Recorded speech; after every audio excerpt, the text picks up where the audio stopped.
Paulina Araujo, ella es abogada y ella está siguiendo esta causa en defensa de los derechos de esa niña. Paulina, buenos días. Muy buenos días, muchas gracias por la invitación.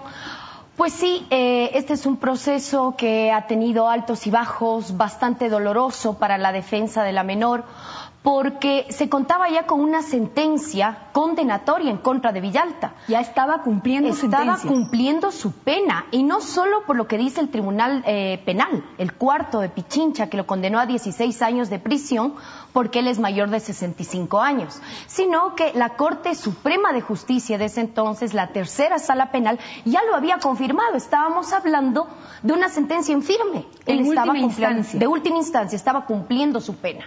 Esto es en agosto del 2007, él ya no tenía el derecho de presunción de inocencia. Él era culpable. Ya estaba probado. Sigue siendo culpable del delito de violación a una niña de 12 años, que es la persona a la que represento. ¿Cómo toma la Corte una decisión en donde lo deja libre a un violador? Nace a la vida con la Asamblea de Montecristi una amnistía, la amnistía número 4, que se llamó Derechos Humanos Criminalizados. Incluso esta amnistía en su texto determina frente a qué delitos procede. Son delitos de invasión de tierras, obstáculos en las vías públicas. Protestas. Obviamente no estaba la violación. Sin embargo, como la amnistía fue tan general, solo se colocó unos anexos con nombres de las personas beneficiarias y en el caso de Villalta le pusieron supuesta violación junto a su nombre. Pero la violación estaba ya totalmente comprobada. Pero de todas maneras, ¿por qué se consideró a un violador o supuesto violador para que sea un posible beneficiario de este tipo de amnistías o de concesiones que pueda hacer el Estado ecuatoriano? Ese es el primer cuestionamiento que nos surge, que bueno, a lo largo del proceso que se está llevando en la Fiscalía General del Estado por denuncia de prevaricato, hay un asambleísta que se ha pronunciado, que ha sido el único asambleísta que ha tomado en serio este tema, que incluso años atrás lo quiso llevar a discusión a la asamblea, pero hubo oposición total. Pues bien, frente a esta situación, Flores Milo Villalta intenta muchos recursos, habeas corpus, porque él se consideraba beneficiario de esa amnistía, a sabiendas que el delito por el que estaba cumpliendo su pena era violación.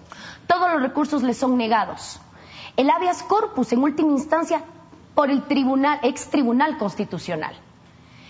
No ve otra forma de interponer una acción por incumplimiento, supuesto incumplimiento, porque el tribunal que lo sentenció por violación le dijo que no iba a salir libre, porque se trataba de un delito sexual contra una menor de 12 años, comprobado.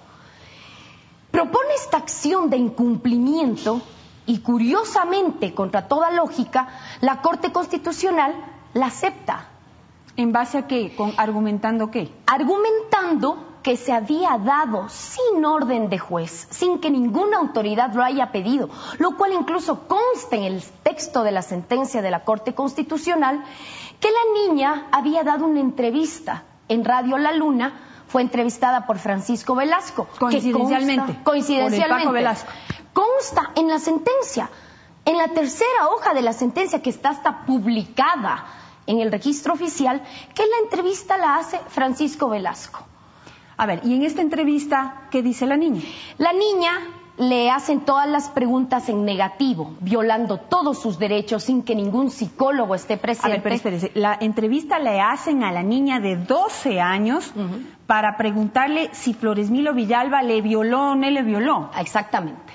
Y la niña dice, no, hay muchas confusiones, yo tengo la transcripción de esa entrevista, y la Corte Constitucional determina que esta entrevista por sí sola vale para determinar que Flores Milo Villalta goza de presunción de inocencia, es decir, borra todo lo que se hizo en el ámbito penal. Descalifica todos los jueces, fiscales, psicólogos, peritos, no sirvieron para nada. Las pruebas actuadas legalmente ante el Tribunal Cuarto de lo Penal de Pichincha no sirvieron para la Corte.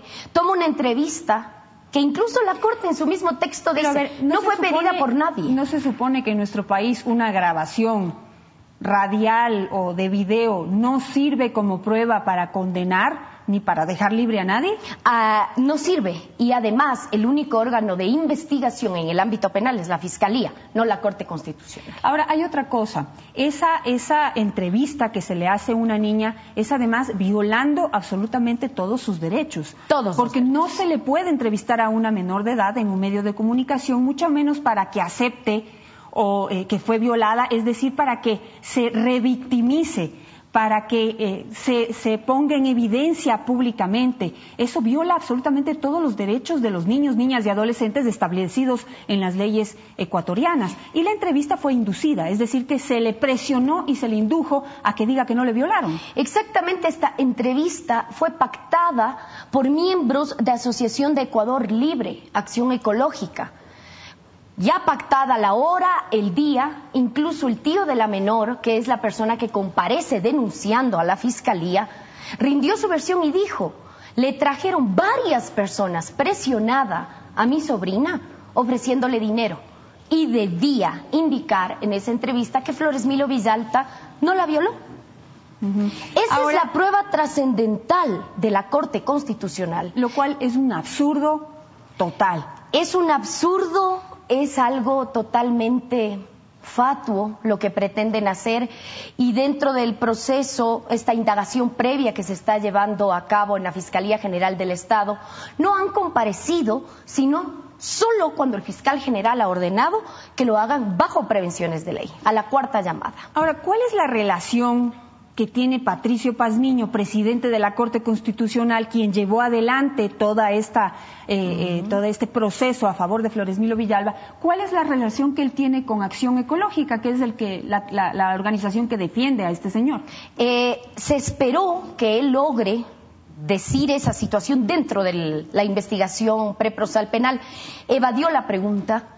Lo que llama la atención, incluso por versiones de muchos de los jueces que comparecieron ante la Fiscalía, es que el juez sustanciador de la causa, es decir, quien debió haber revisado minuciosamente todos los documentos para ver si la amnistía 4 le beneficiaba o no al señor Flores Milo Villalta, es el señor Patricio Pazmiño Freire. Consta en el registro oficial: juez sustanciador, juez ponente, Patricio Pazmiño Freire. Y no logramos determinar por qué se actúa contra ley, porque esto vulnera derechos de la niña, vulnera el proceso penal total, vulnera la seguridad jurídica en el Ecuador. ¿Tiene alguna relación Patricio Pazmiño con Acción Ecológica?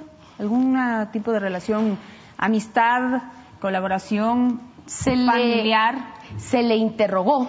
Bueno, frente a este caso, y me ha tocado enfrentarme a una investigación titánica, tengo conocimiento que hay varios ecologistas, este trabajo de derecho ambiental.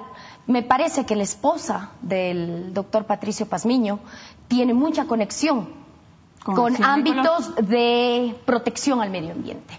Sin embargo, eso no debería influir en lo absoluto frente a un proceso penal totalmente concluido, cumpliendo la pena el señor, y acá a través de interpretar mal incluso la propia Constitución.